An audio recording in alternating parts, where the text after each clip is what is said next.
Nunca seré astronauta. Definitivamente nunca iré al espacio. Pero, a unos metros bajo la superficie, flotar y volar como un pájaro. Hoy salgamos un poco del aire para ir a vivir en el agua. A través de un viaje que nos llevará a desenvolvernos en un entorno muy diferente. Un entorno que está muy cerca y al mismo tiempo muy lejos, a 40 metros bajo los océanos.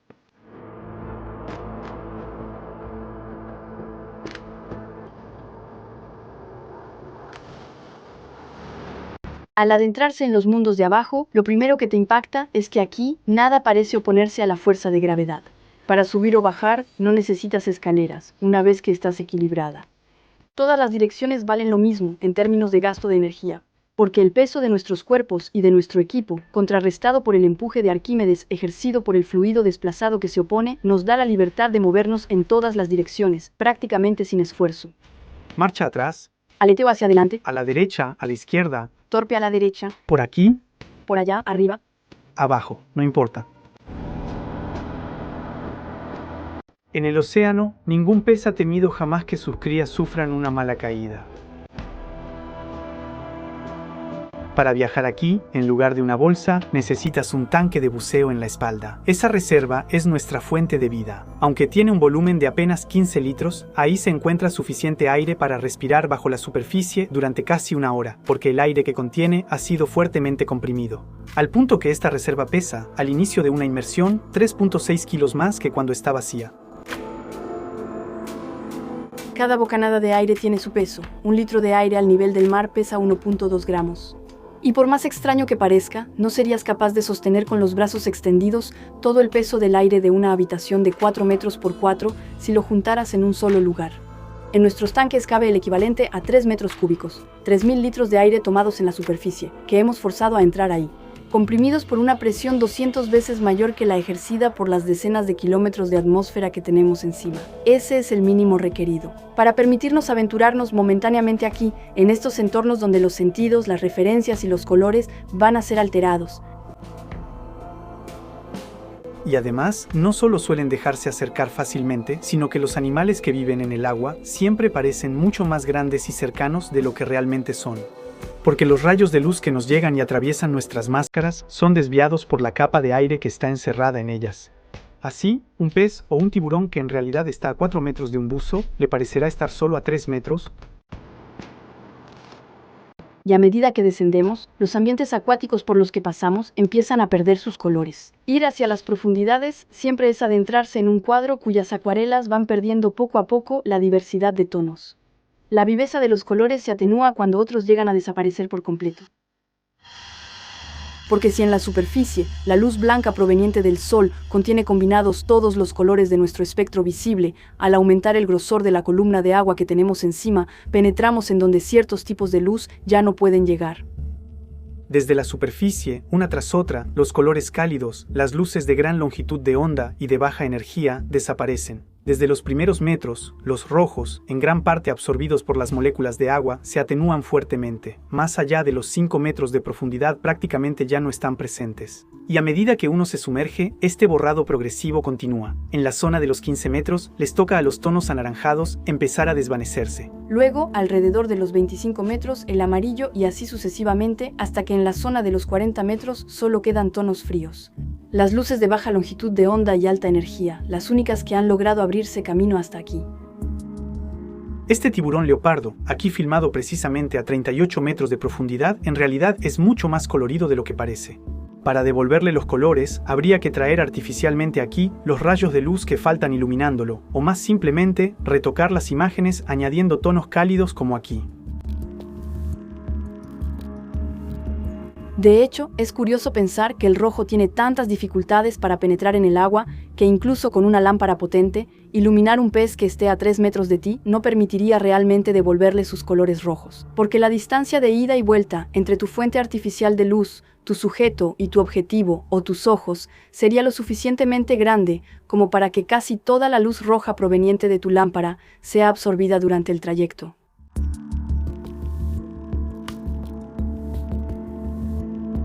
Al sumergirse bajo el agua, al aumentar el grosor en la columna de agua, a la pérdida de colores, se suma también la pérdida de luminosidad.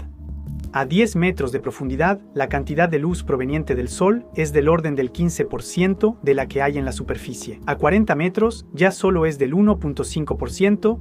Para mostrar esta penumbra azulada a la que el ojo humano se adapta muy bien, aquí está la misma escena tomada a 40 metros de profundidad por una cámara amateur y vista a través de un objetivo profesional. Más allá, más abajo, en la zona de los 50 metros, le toca al verde empezar a desvanecerse.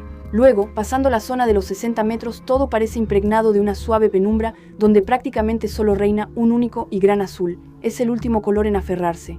Y más allá, progresivamente, la poca luminosidad residual sigue disminuyendo hasta fundirse en la oscuridad total.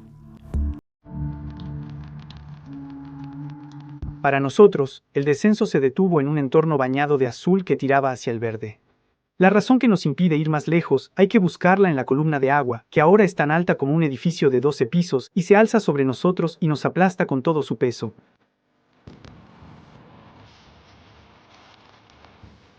Durante mucho tiempo se pensó que el principal peligro de aventurarse a profundidad vendría de la presión ejercida por semejante masa de agua sobre los cuerpos, pero no es así.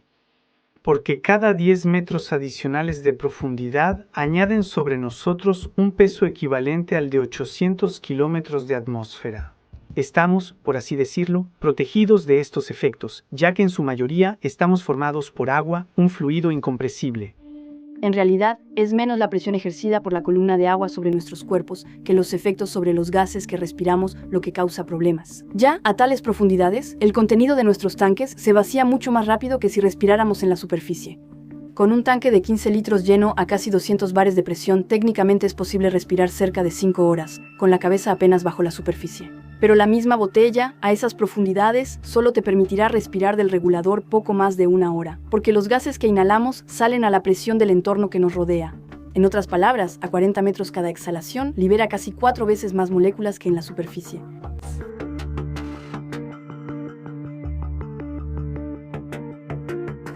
Y además, la presión afecta también, y sobre todo, la forma en que los gases respirados son asimilados por nuestro organismo.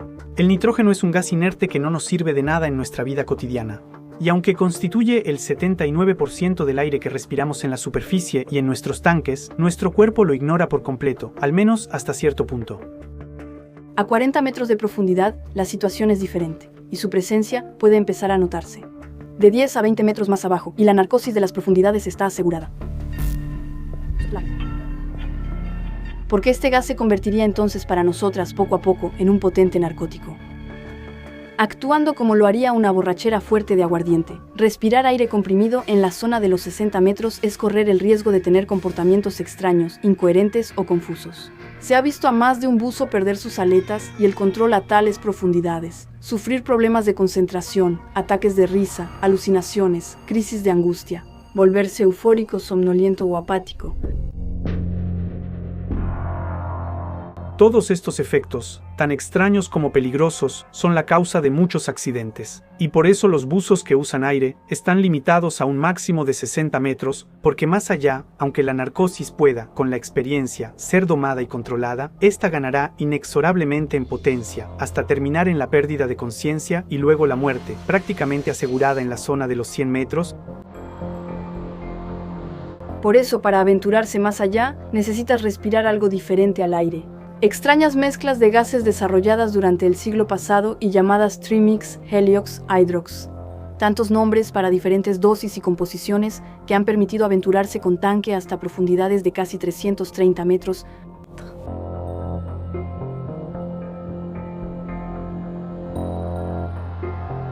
En 1969, para intentar comprender mejor el comportamiento de los mamíferos terrestres a grandes profundidades, durante la operación Bug a Fond, 3 chivos, respirando una de estas mezclas, fueron incluso comprimidos en una cámara hiperbárica, a una presión equivalente a la que existe a 900 metros de profundidad, antes de ser traídos de regreso de manera segura y en buen estado de salud después de varias semanas de descompresión.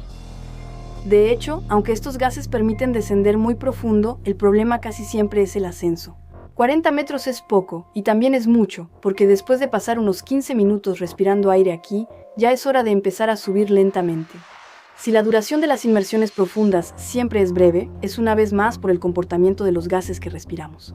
Porque al estar sometidos a las presiones aplastantes que hay en el fondo, una parte de estos gases se ha ido disolviendo poco a poco en nuestros tejidos. Subir demasiado rápido siempre es correr el riesgo de ver. Con la disminución de la presión, estos gases disueltos se transformaban demasiado rápido en diminutas burbujas y migraban a la sangre, obstruían los vasos sanguíneos y provocaban accidentes. Durante una inmersión con aire a 60 metros, al comenzar el ascenso, después de pasar unos 10 minutos en el fondo, teóricamente todavía estás a unos 40 minutos de la superficie. Al menos si quieres subir sin convertirte en una botella de champán recién abierta, y dar tiempo a que las burbujas que se hayan formado en el organismo se disipen sin peligro. Y así, marcar la diferencia entre una experiencia que puede cambiar tu vida y una que puede quitártela.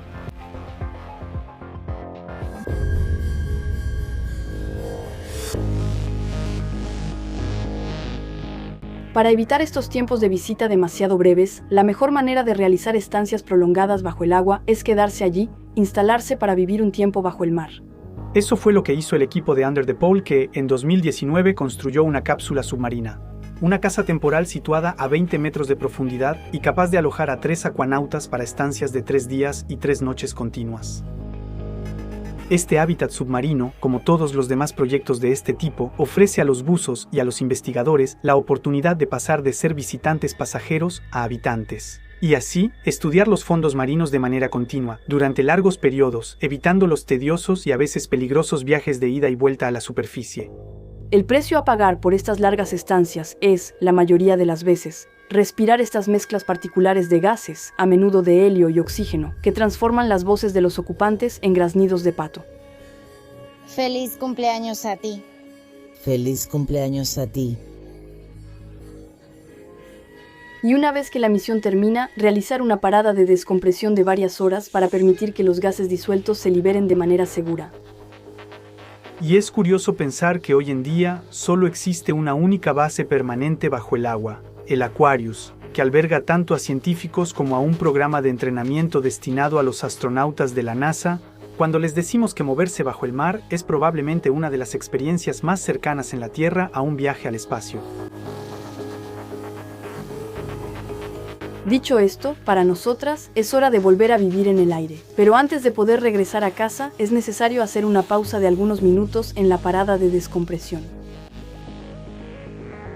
El tiempo suficiente para permitir que nuestros organismos se desaturen en un entorno que, entre 3 y 5 metros de profundidad, ha recuperado sus colores.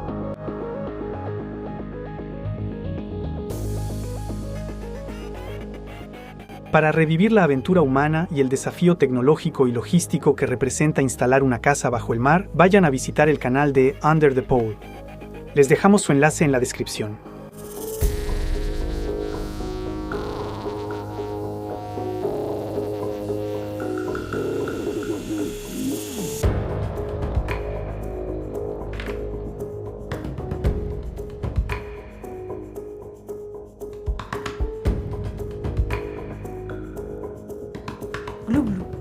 Gracias a todo el equipo de Rubicon Diving, a todos los que nos apoyan y aportan grandes burbujas de aire y un poco de líquido a nuestros proyectos.